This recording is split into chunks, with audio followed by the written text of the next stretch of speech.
The Photoshop video tutorials by Andrew Buckle. In this tutorial I'm going to show you how you can quickly create a new gradient. Now, basically create a new gradient from an existing gradient. So just go over here to the gradients. Now this is using the gradient tool, but you can also use layer and new fill layer and gradient, and you'll see the same little preset drop down. Now don't go over here because that will just click and display all the presets. What you want is to click the current one, and if you want to start from a very basic gradient, just select one of those and then click there and you'll see the gradient editor. Now what you can do then, change the opacity for the gradient up here, so you just click along there, you can move that along backwards and forwards. Really, to be honest, the best way is actually can stretch it out quite a way, so you can get a lot more gradient bar to work with, so stretched out.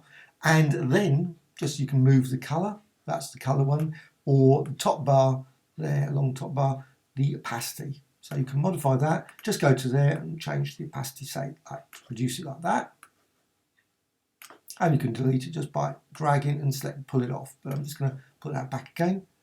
Then you can move that along, go down to the color and do much the same thing. Just click there to add a new one, or just select and move there. So just going to double click that to bring up the colors. So just change that.